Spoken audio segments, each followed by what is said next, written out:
আজকে আমরা দেখব কিভাবে মাত্র কয়েকটি কোড এবং একটি মাত্র শর্টকাট ব্যবহার করে আমরা বিভিন্ন ধরনের এমসিকিউ অপশনগুলো এমএস ওয়ার্ডে সহজে যুক্ত করব। তো চলুন তাহলে আমরা দেখি। আমি আগে একটা টেবিল সাজিয়ে এই ডান পাশে লিখছি option A, option B, C, D এবং টিক চিহ্ন, বুলেট, ফাঁকা বৃত্ত, ডান দিকে নির্দেশ, লজিক্যাল, এগুলো আমি এখন আপনাদের দেখাবো। তো আপনারা যেভাবে করতে পারেন সেভাবে করবেন। তো আমি এখন এখানে কিছু কোড টাইপ করব। দেখেন যে 2 4 দিলাম আমি, তারপর ডি 0। এখন আমি কিবোর্ড থেকে টাইপ করব, আলটা চেপে ধরে এক্স চাপবো। দেখেন ওই যে আমাদের এ চলে এসেছে। আমি কিবোর্ড থেকে কিন্তু এটা চাপছি, এ এল টি প্লাস এক্স, এটা আমি চাপছি, তারপর এটা চলে আসছে। হ্যাঁ, তো এটা এই শর্টকাটটা সবগুলোতে হবে।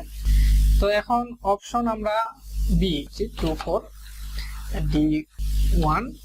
এখন আমরা এই যে এটা দেখতে পাচ্ছি না, আলটা প্লাস এক্স, এটা আমরা কিবোর্ড থেকে টাইপ করব, আলটা প্লাস এক্স। দেখেন বি হয়ে গেল। এখন আমরা অপশন একই ভাবে আমরা টাইপ করব 2 4 ডি 2 আলটা এক্স। এখন আমরা টাইপ করব ডি 2 4 ডি 3 আলটা প্লাস এক্স। দেখুন আমাদের অপশন ডি চলে আসছে, তাই না? এখন আমরা টাইপ করব যে টিক মার্ক। এই টিক মার্কটা আমরা কিভাবে টাইপ করব দেখেন আপনারা, 2713। এখন আমরা কিবোর্ড থেকে আলটা এক্স, দেখেন এই যে টিক মার্ক হয়ে গেল, তাই না? টিক মার্ক পর আমরা এখন এই যে বুলেট, এটি টাইপ করব। বুলেটের জন্য আমরা 25 সি এফ আলটা প্লাস এক্স, দেখেন বুলেট হয়ে গেছে। এখন আমরা ফাঁকা বৃত্ত, এই যে ফাঁকা বৃত্ত অনেক সময় থাকে না, বৃত্তের ভিতরে ফাঁকা থাকে, সেটা আমরা টাইপ করব। সেটার জন্য আমরা 25 সি বি আলটা এক্স, দেখেন বৃত্ত হয়ে গেছে। এরপর কি, এরপর হচ্ছে ডান দিকের নির্দেশ, ওই কিবোর্ডের যে ডান দিকে থাকে, বাম দিকে, হ্যাঁ, উপরের নিচের দিকে থাকে, সেগুলো আমরা এখন করব। 2192 আলটা প্লাস এক্স, দেখেন ডান দিকে নির্দেশ দেখাচ্ছে। এবার আমরা লজিক্যাল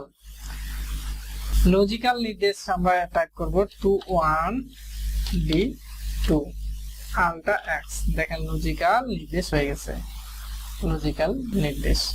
এরপর আমরা সঠিক চিহ্ন এবং ভুল চিহ্ন আমরা টাইপ করব, 2714 আলটা প্লাস এক্স, এটা হচ্ছে সঠিক। এবার আমরা ভুল চিহ্ন, দেখেন 2716 আলটা প্লাস এক্স, দেখেন সুন্দর করে দেওয়া হয়ে গেল, তাই না? আশা করি এখন থেকে আপনি সময় নষ্ট না করে মাত্র কয়েকটি কিবোর্ড কোড দিয়েই এমসিকিউ শীট সুন্দরভাবে তৈরি করতে পারবেন। আর যদি ভিডিওটি আমার ভালো লেগে থাকে অবশ্যই লাইক, কমেন্ট এবং বন্ধুদের সাথে শেয়ার করতে ভুলবেন না।